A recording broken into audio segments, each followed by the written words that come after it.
இன்றைக்கு நாம் தியானிக்க இருக்கிற வசனம் நீதிமொழிகள் 28ஆம் அதிகாரம் 20வது வசனம். உண்மையுள்ள மனுஷன் பரிபூர்ண ஆசிர்வாதங்களை பெறுவான், ஐஸ்வர்யவான் ஆகிறதற்கு தீவிரிக்கிறவனோ ஆக்கணைக்கு தப்பான். உண்மையுள்ள மனுஷன் பரிபூர்ண ஆசிர்வாதத்தை பெறுவான். தேவ பார்வைக்கு நீங்கள் உண்மை உத்தமமாக உங்கள் காரியங்களில் நடக்கிறீங்களா?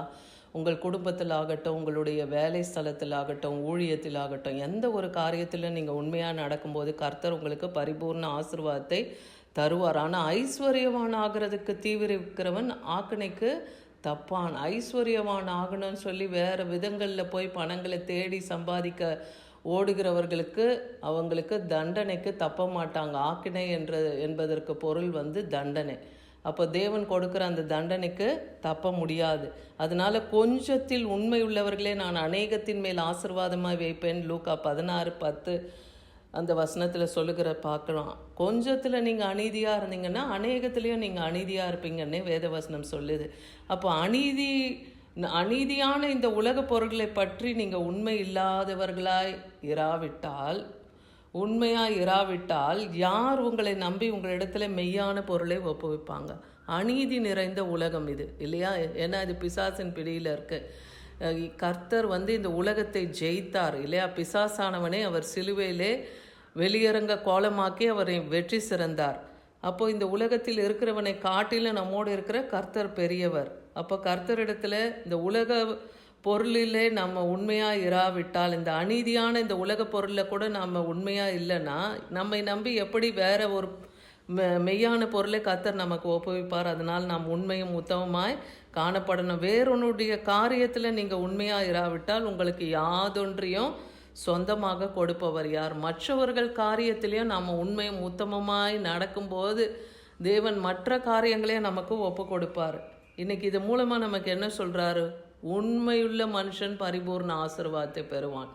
யோபுவை பார்க்குறோம், அவர் உண்மையும் உத்தமமும் நீதிமானாக இருந்தார்.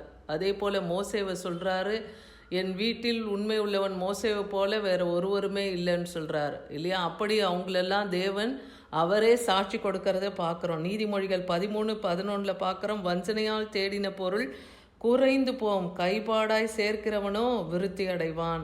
அதே போல் வஞ்சனையில் திருடி கொள்ளையிட்டு தேடுகிற பொருட்கள் ஒரு நாள் அதெல்லாம் கடகடவென குறைந்து போகும்.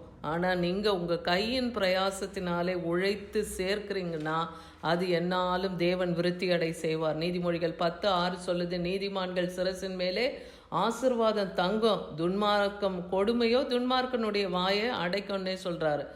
அப்போ நீதிமான்களுடைய சிரசின் மேல் தேவன் இன்னைக்கு ஆசீர்வாதத்தை வைத்திருக்கிறார். நீதிமான் என்பவன் யார்? அவன் உண்மையும் உத்தமமாய் நடக்கிறவன் தான் நீதிமான் இல்லையா? அப்படிப்பட்ட நீதிமான்கள் மேல் அவர்கள் சிரசின் மேலே ஆசீர்வாதம் தங்க, கொடுமையோ துன்மார்க்கர்களுடைய வாயை அடைக்கொன்னே சொல்கிறார். சங்கீதம் 11ஆம் அதிகாரம் 4-9 வசனம் வரைக்கும் நீங்கள் வாசித்து பார்க்கும்போது, செம்மையானவர்களுக்கு இருளிலே வெளிச்சம் உதிக்கும். அப்படின்னா நீதிமான்களுக்கு கர்த்தர் இருளான நாட்களிலும் அவர் வெளிச்சத்தை உதிக்க பண்ணுவார். அவன் இரக்கமும் மன உருக்கமும் நீதி உள்ளவனாக இருக்கான்னு கர்த்தர் சொல்லுகிறத பார்க்குறோம். அதே போல் இறங்கி கடன் கொடுக்கிறவர்களையும் தன் காரியத்தில் நியாயமானபடி நடக்கிற மனுஷனும் பாக்கியவான். மற்றவர்களுக்கு இறங்கி நீங்கள் கடன் கொடுக்குறீங்களா? அப்போ கர்த்தர் உங்களை பாக்கியவானாய் பாக்கியவதியாய் வைப்பார். அப்போ நீங்கள் என்றைக்கும் அசையாது இருக்கிற நீதிமான் நித்திய கீர்த்தி உள்ளவன்னே சொல்கிறாரு. அவன் என்றென்றைக்கும் அசைக்கப்படாது இருப்பான். யாருக்கு? ஏழைக்கு இறங்கி கடன் கொடுக்கிறவன், தன் காரியத்தில் நியாயமாக நடக்கிற மனுஷனுக்கு கர்த்தர் இந்த மாதிரியான ஆசீர்வாதத்தை கொடுப்பேன்னு சொல்கிறார். துர்ச்செய்தியை கேட்கிறவன் பயப்படான். ஏன்னா அவன் இருதயம் கர்த்தரை நம்பி இருக்கிறதுனால அவன் திடனாக இருப்பான்.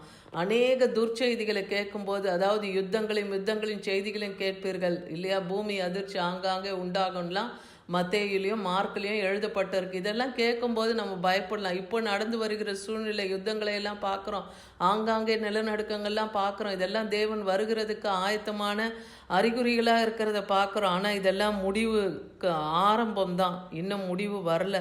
அந்த மாதிரியான துர்ச்செய்தியை கேட்கும்போது நீங்கள் பயப்பட வேண்டாம். ஏன்னா நீங்கள் கர்த்தரை நம்பி திட மனதாக இருங்கள். அவன் இருதயம் உறுதியாக இருக்கும். அவன் தன் சத்துருக்களின் சரி கட்டுதலை காணும் மட்டும் பயப்படாதிருப்பான்.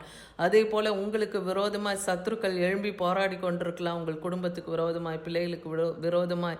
அந்த நீதி சரி கட்டுதலை காணும் மட்டும் நீங்கள் பயப்படாது இருங்க. அந்த நீதி சரி கட்டுதலை உங்கள் கண் காணும், காது கேட்கும். அதே போல் வாரி இறைத்தான் ஏழைக்கு கொடுத்தான், அவன் நீதி என்றென்றைக்கும் நிற்கும். அப்போ வாரி இறைக்கிற குணம், தான தர்மம் செய்கிற குணம் நம்ம இடத்துல இருக்கணும். அவன் கொம்பு மகிமையால் உயர்த்தப்படும்னே சொல்கிறாரு. என்ன சொல்கிறாரு? அவனுடைய கொம்பு உயரம். நீதிமொழிகள் 20-21 பார்க்குறோம். ஆரம்பத்திலே துரிதமாய் கிடைத்த சுதந்திரம் முடிவிலே ஆசிர்வாதம் பெறாது.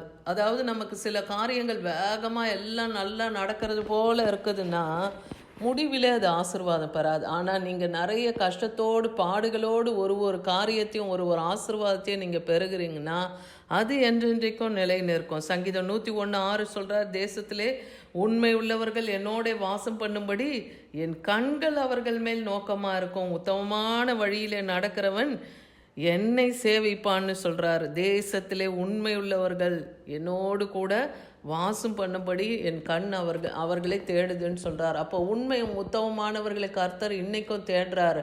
அப்படிப்பட்டவர்கள் இடத்திலே தன்னுடைய காரியங்களை ஒப்பு கொடுக்க தேவன் தேடிக்கொண்டு இருக்கிறார். அந்த உத்தமமான வழியில் நடக்கிறவர்கள் தான் தேவனை சேவிப்பார்கள் என்றே வேதவசனம் சொல்லுகிறத பார்க்குறோம். இங்கே நெகேமியா 7:2 நான் என் சகோதரனாகிய அனன்யாவையும் அநேகரை பார்க்கலும் உண்மை உள்ளவனும் தேவனுக்கு பயந்து இருந்த அரண்மனை தலைவனாகிய அனன்யாவையும் எருசலேமிலே காவல் விசாரணைக்கு ஏற்படுத்தினேன்னு சொல்கிறார் இங்கே நெகேமியா. அதாவது அவனுடைய உண்மையும், அந்த அனனியா என்பவருடைய உண்மையும் உத்தமத்தையும் அவர் பார்த்து அவர் என்ன பண்ணுறார், அவர் தேவனுக்கு பயந்தவராக இருக்கிறதுனால அரண்மனை தலைவனாக அந்த அனன்யாவை எருசலேமிலே காவல் விசாரணைக்காரனாக நெகேமியா அன்னைக்கு ஏற்படுத்தினார். அப்போ யாருக்கு தேவன் பரிபூர்ண ஆசீர்வாதத்தை தரார், யார் இந்த உலகத்தில் தேவன் உண்மையாக உயர்த்தி வைக்கிறார், அவருக்கு உண்மையும் உத்தமமாக நடக்கும்போது, தேவனுக்கு பயந்து நடக்கும்போது கர்த்தர் அப்படியான ஆசீர்வாதத்தை வைக்கிறார். நீதிமொழிகள் 20:5-6 பார்க்குறோம், மனுஷனுடைய இருதயத்தில் உள்ள யோசனை ஆழமான தண்ணீர் மேல் இருக்கிறது, புத்திமானோ அதை மொண்டெடுப்பான். மனுஷனுடைய இருதயம் எப்படி இருக்கு, ஆழமாக, அவனுடைய யோசனை எல்லாம் ஆழமான தண்ணீர் போல் இருக்குது. இப்போ கிணற்றுக்குள்ளேருந்து நீங்கள் தண்ணி எடுக்கும்போது ஆழத்துலேருந்து நீங்கள் எடுக்கிறீங்க இல்லையா, அதுபோல் மனுஷனுடைய இருதயம் இருக்குது. அந்த புத்தி உள்ளவன் என்ன பண்ணுவான், ஆழத்தில் போய் அந்த தண்ணீரை எடுப்பான். ஜீவ தண்ணீரின் ஊற்றாய் ஆண்டவராக இயேசு கிறிஸ்து நமக்கு இன்னைக்கு இருக்கார். அப்போ அவரை நீங்கள் தேடும்போது அவரிடத்துலேருந்து அந்த பரிசுத்த ஆவியின் வல்லமையை நீங்கள் பெற்றுக்கொள்வீங்க இல்லையா. அதை நீங்கள் புத்திமான் அதை மொண்டு கொள்ளுவான், அது ஆழத்தை பார்க்க மாட்டான். அது தனக்கு தேவை என்று இருக்கும்போது அந்த ஜீவ தண்ணீரை அவன் பெற்றுக்கொள்ளுவான். மனுஷன் பெரும்பாலும் தங்கள் தயாலத்தை பிரசித்திப்படுத்துவார்கள், உண்மையான மனுஷனை கண்டுபிடிப்பவன் யார். சிலர் என்ன பண்ணுவாங்க, தங்களுடைய வீண் பெருமைக்காக தங்கள் தயால குணத்தை எல்லாம் பிரசித்திப்படுத்தி கொண்டே இருப்பாங்க. இன்னைக்கு ஏழை எளியவர்களுக்கு அன்னதானங்கள் செய்கிறாங்க, நிறைய காரியங்களை செய்கிறாங்க. இதெல்லாம் ஒரு கை கொடுக்கறது இன்னொரு கைக்கு தெரியக்கூடாதுன்னே இருக்கு இல்லையா. ஆனால் நிறைய பேர் பிரசித்திப்படுத்தி அதை விளம்பரமாக்கிலாம் செய்கிறாங்க, தங்களுடைய தயாலத்தை பிரசித்திப்படுத்துகிறாங்க. ஆனால் உண்மையான மனுஷனை கண்டுபிடிப்பவன் யார்? அப்போ தன் சுய பெருமையை வெளிப்படுத்தாமல் மறைவாய் தன்னுடைய காரியங்களை மற்றவங்களுக்கு ஏழைக்கு இறங்கி கொடுக்கறது, தான தர்மம் செய்கிறதுல இருக்கிற அப்படிப்பட்ட உண்மையானவங்களே இன்றைக்கி எப்படி நாம் கண்டுபிடிக்க முடியும்னே வேதவசனம் சொல்லுது. 1 தீமோத்தேயு 6:8-10 வரைக்கும் தியானிக்கும் போது பார்க்குறோம், நமக்கு தேவன் உணவும் உடுக்கையும் கொடுத்துருக்கிறாரா, அதை போன்றும் என்று எண்ணுங்க. ஏன்னா ஐஸ்வர்யவானாக இருக்க விரும்பினா அவர்கள் சோதனையிலும் கண்ணியிலும் விழுந்து மனுஷர் கேட்டிலும் அழிவிலும் அவிழ்கிறதும் மதிக்கேடும் சேதமான பலவிதமான இச்சைகளிலே விழுவார்கள் என்று வேதவசனம் சொல்லுகிறது. அப்போ இருக்கிறது போதும் என்று நம்ம எண்ணணும். தேவன் அன்றாட நமக்கு உணவு உடுக்க உடை இருக்க இடத்த கொடுத்து ஆதரிக்கிறாரா, அதற்காக நீங்கள் தேவனுக்கு ஸ்தோத்திரம் பண்ணுங்க ஒரு நாளும். அதை விட்டுட்டு ஐஸ்வர்யமான ஆகிறதுக்கு போய் நீங்கள் சோதனையில் விழுந்து பலவிதமான பாடுகளில் சிக்கொண்டு நீங்கள் மதிக்கேடு அடையாதீங்க, இச்சையில் விழாதீங்கன்னே வேதவசனம் சொல்லுது. ஏன்னா பண ஆசை தான் எல்லா தீங்குக்கும் வேறாக இருக்குது. சிலர் அதை இச்சித்து விசுவாசத்தை விட்டு வழுவி அநேக வேதனைகளில் தங்களை உருவ குத்தி கொண்டு இருக்காங்க அப்படின்னே வேதவசனம் சொல்லுது. அப்போ பண ஆசை தான் எல்லா தீமைக்கும் வேறா இருக்குது. அதனால கொஞ்சத்தில் உண்மையாக இருங்க, கொஞ்சம் இருக்கிறதுல சந்தோஷப்படுங்க. உங்களுக்குன்னு தேவன் என்ன கொடுத்துருக்கிறாரோ அதில் நீங்கள் பூரண திருப்தியை காணுங்க. கர்த்தர் உங்களுக்கு ஏற்ற சமயத்தில் நீங்கள் உண்மை உத்தமமாக நடக்கும்போது பரிபூர்ண ஆசீர்வாதத்தை கொடுப்பார். ஏன்னா நீதிமொழிகள் 23:4 சொல்லுது,